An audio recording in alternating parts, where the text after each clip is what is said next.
This is an iceberg of internet mysteries. I explore one topic per video, starting from the most well-known mysteries at the top to the most obscure at the bottom.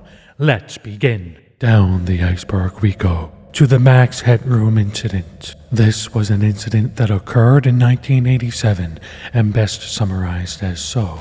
2 Chicago TV stations were hijacked by an unknown person in a Max Headroom mask, interrupting broadcasts with bizarre and still unsolved pirate transmissions. To get a wisp of just how haunting and eerie these transmissions were, let's give the first one a listen.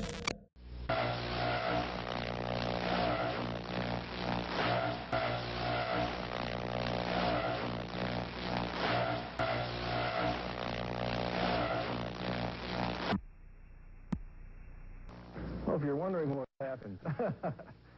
And then boom, the transmission was suddenly severed because engineers at the TV station were quick to act. Now just imagine you were watching the 9 o'clock news, and then 15 seconds of blackness, and that comes on, which lasted for about 20-some seconds. Would you be freaked out, or a little bit surprised? Well, many families and couples and singles and individuals and everyone under the sun that seen it on that Chicago night most definitely were. The man in the video comes across as some type of anarchist, which is befitting because he's wearing a Max Headroom mask, which is from a television show best described by Mental Floss. The Max Headroom TV show was set in a dystopian future where evil media corporations controlled the world, and people spread messages of freedom by hijacking live television feeds with pirate signals. So he was definitely playing the role of a fictional character, and he decided to continue his hacker-esque shenanigans 2 hours later at 11:20 p.m. by hijacking another television station. But whereas the first transmission lasted only 20 seconds because engineers were quick to act, this one was different. It lasted 90 seconds, and it became creepier than ever.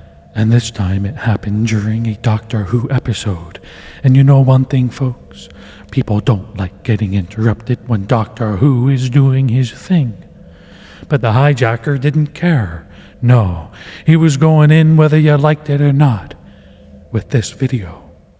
He's a freaking nerd. This guy, I think I've got a Chuck Swirsky freaking knuckle.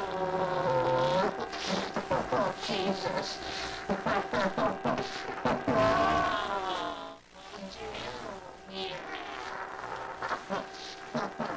What's the wave?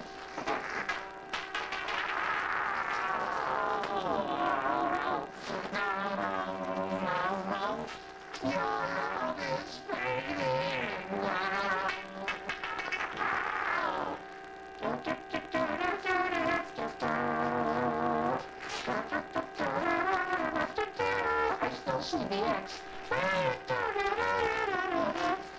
Oh,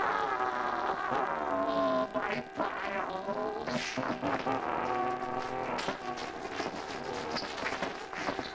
Oh, I just made a giant masterpiece for all the greatest world newspaper nerds. My brother is wearing the other one, but it's dirty. You got footprints on it. Oh, they're coming to get me.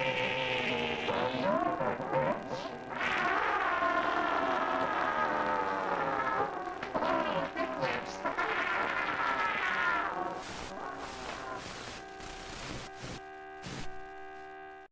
Now I thought the first one was creepy, but this one's beyond bizarre.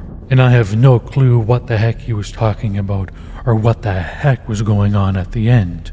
But according to Wikipedia, he was talking about world newspaper nerds, a sportcaster Chuck Swirsky, And even at some point, he holds up a can of Pepsi, referencing the Catch the Wave slogan used during one of their campaigns. He also held up his middle finger in what appeared to be a hollowed-out dildo, and continued saying all kinds of different random things before inevitably getting flogged. It makes no sense, folks, but unlike the first one, they couldn't stop it because there were no engineers available at that station, and so it continued until the hacker decided to end transmission. And people ever since have been trying to figure out who the heck was behind this. But before we get into possible theories of who was behind this, let's talk about how he might have done it. Well, he launched his attack by targeting 2 different broadcast towers. The first was located at John Hancock Center, and the second at Willis Tower, then known as Sears Tower. Back then, TV stations sent a broadcast signal through the air to the broadcast tower. However, it turns out, if you're able to send a signal through the air stronger than theirs, then it's yours that will be broadcast and shown to people at home. It's just how it works, folks. Science is great. With his targets locked and loaded, he used his own transmission equipment to overpower the authentic signal with his own illegitimate signal. And they theorized that he must have not only been close to the towers, but high up on an elevation point in order to have the signal properly reach the towers, which suggests he was on some kind of roof or possibly inside of an apartment.